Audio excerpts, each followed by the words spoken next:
大丈夫。なぜって私が来た。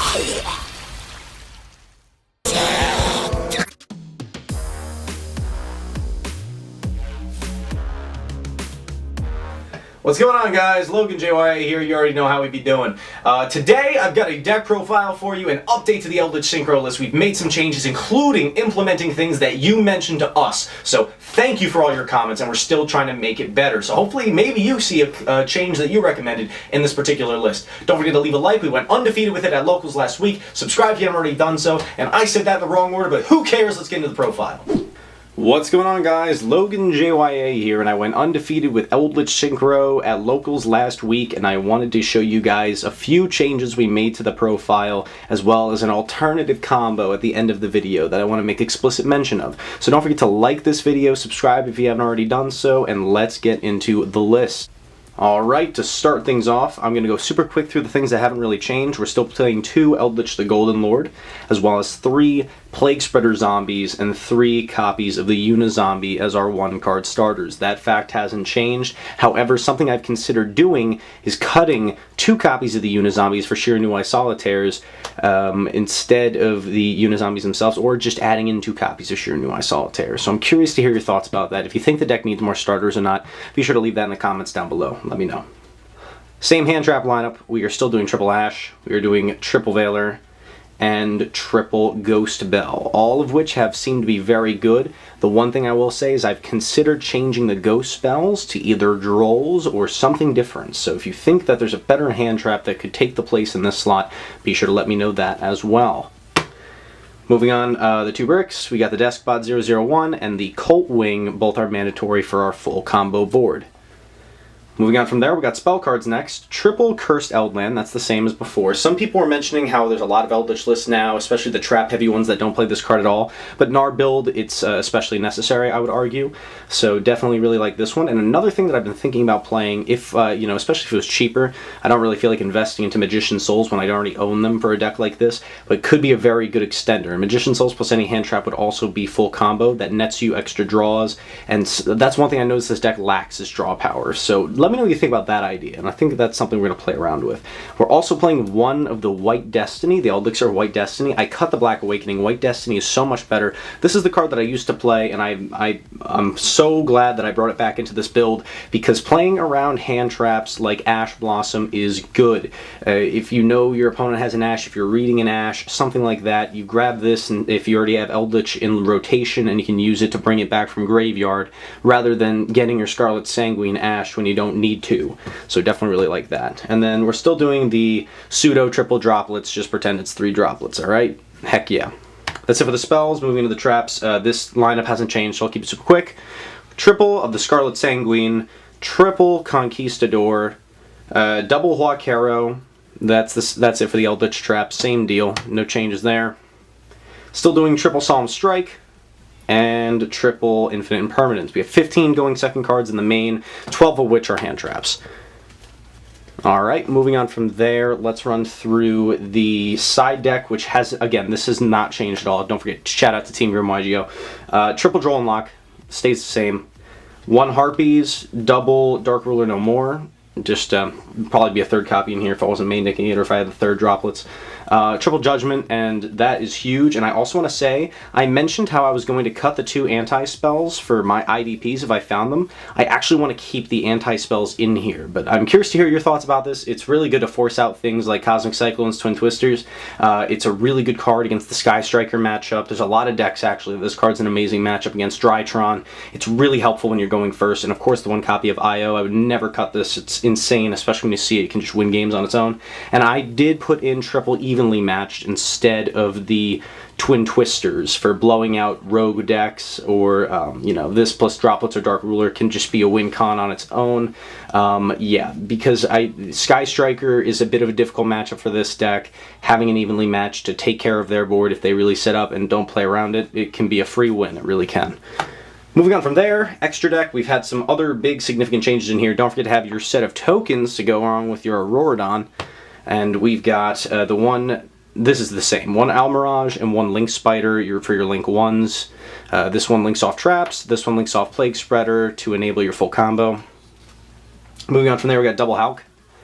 Double Hulk, find like a second copy, right? There you go. The one Auroradon, you don't need to play more than one. You're never going to resolve the combo more than once, so just play the one copy. That's all you need. I added in one BLS link. I got my hands on one of these, and it's really, really good. Helps make the striker matchup even easier. If you can just sit on this guy and sit on trap cards, you can just win really easily. So this card's phenomenal, absolutely. I think it was really worth adding in. I'm curious to hear you guys' thoughts, and you can switch that out for the Pleiades if you want, if you don't have one of those. The one Selene and the one access code, this combo still has been coming up for me, so I kept them in. Even though I was thinking about cutting them, I did keep them in. This combo is absolutely insane. I'll talk about that in a minute. Let's go through the synchros first. The one Formula, this comes up all the time, absolutely essential to play. The one Phonon Pulse, essential for the main combo, you need it. One Herald of the Arclight, same deal, it's one of your negates that you end on. The Black Rose Moonlight Dragon, which partners with the Formula Synchron, and in our alternative combo, I'll talk about this a little bit more. And then we've got the Morload Savage Dragon, of course, for your last Omni negate that you set up. And the final change to the extra deck that I added in, this is the biggest thing. The reason why I want to make an update on this deck profile is because this has won me so many games and you have to play it now. I really feel silly for not playing these earlier. The one Rail Cannon Gustav Max and the one Juggernaut Libe, aka Gun and Bigger Gun. This combo can win games on its own. Two Lords can sometimes just mean super duper game. It's so easy when you see a setup that just calls for, okay, all I gotta do is burn for 2k. 6k attack into a monster that they have face up, and it's GG. Sometimes it really is that simple. So this combo is phenomenal. Definitely consider playing these in your extra deck. Okay, that's it for the update to the build. Let's move on into that alternate combo so I can show you guys. It's especially good if you're going second. So let's get into it. Alright guys, so for the alternative combo that I wanted to show you guys today, it's the same one card starters. You can either use the Unizombie or the Plague Spreader. In this situation, I am going to use the Plague Spreader, and I'll just leave the Unizombie in hand as our card to put back. You know, these are 1.5 card combos. I also am going to make mention of another alternative main combo that's really, really good. But say you're going second and you open up with like a Dark Ruler or Droplets, but your opponent's got a very, very big board that you don't think you can necessarily clear everything out even with your battle phase, or say you're zombie locked because you're unizombied and you need to remove these monsters so they won't be a problem. I'm going to show you an alternative to the combo. So first, you normal summon your Plague, you tag that off into your All Mirage, use Plague's effect to put back that one card from your hand to the top of the deck, special summon back out that Plague Spreader zombie, go 2 for the Hulk. Hulk effect, as per usual, will summon your Deskbot like so. Going up from there, you're going to go for 3 into the Auroradon. Auroradon effect, summon 3 tokens. Deskbot effect brings itself back. This is where it gets different, okay? You're going to use 2 of the tokens, and say there's a monster on the opponent's board that you either Dark Ruler Droplets or it's just a problem, you got to get it out of here. You're actually going to summon your Moonlight Dragon on your field first here, and you're going to use its effect to bounce a card your opponent controls. Then you tribute the Auroradon and another token. This will let you summon out the Coltwing. Coltwing effect brings out 2 more tokens, which will trigger your Deskbot again. And then you can do the Phonon Pulse play, where you turn these 2 into the Phonon Pulse, turn it to level 1, and then use these 2 to end on the Boral Savage. You get an Omni Negate and you get a bounce, and you use that bounce to help play through boards if need be. You can do this in main phase 1 if you want to help clear through a board, or say you're going for game, or you can do it in main phase 2 in case there's a you had to clear something, had to clear an interruption, and then you do this in main phase 2 to clear off even more monsters. Another cool thing is, if you end on this during against a deck that you know is summoning level 5 or higher monsters, you can force out interruptions with the Moonlight effect. For when they summon that level 5 or higher monster, Moonlight will get the opportunity to bounce a card back to their hand. So that's the alternative combo. I want to show you guys one really cool interaction that really makes this deck swing. Let's move into that next, then we'll wrap things up.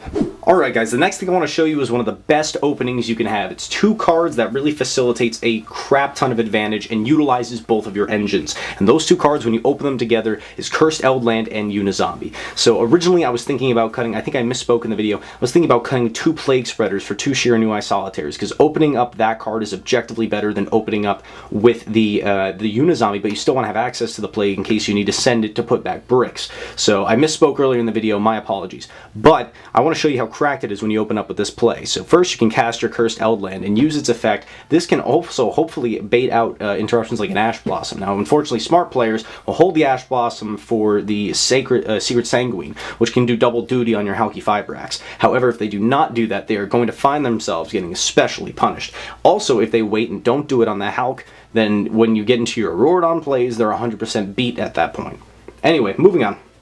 So you use the Cursed Eldland effect, and you use that to search any Eldritch Trap, whichever one's better for the matchup. You can add Conquistador, or you can add the Huaquero, but in this situation we're just going to add the Conquistador. Then you normal summon your Unizombie and use its effect to send from deck to grave. Here you're actually going to send your Eldritch the Golden Lord. So you send your Golden Lord, and you use its effect to send off the Cursed Eldland to bring himself back, and Cursed Eldland's effect will bury whichever trap you didn't end up adding to your hand. So we'll Foolish Burial that Huaquero, just for the sake of argument. This next part I'm going to go super quick through is the full synchro combo, so let's do it.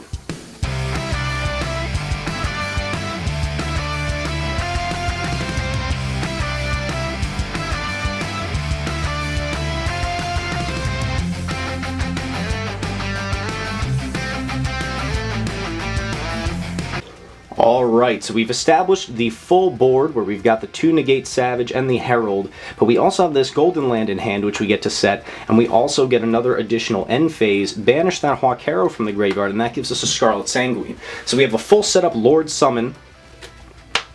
So we get to banish the Huaquero to get the Scarlet Sanguine. That gives us a Lord Summon on the opponent's turn, a Conquistador Pop on the opponent's turn, a Herald Omni Negate, a Boral Omni Negate, and the pseudo Floodgate effect of the Herald of the Arclight. So let me know what you think of this video. I've already been getting a lot of suggestions from you guys, things that we've implemented to make this deck even better, and I want to hear from you. What are ways we can end on an even better board? Another thing you could actually do, we did the Moonlight combo just a second ago, you could actually put in a Dawn Dragster there if you want to end on a Spell and Trap Negate and a Boral, but the Dawn Dragster's big, so it can't get run over as easy as a Herald. Just things to think about. You know, we've been theory crafting with this deck. I want to hear from you guys. Anyway, that's all I got for this video. LoganJYA signing off. Have a great day, and I'll see you chumps later.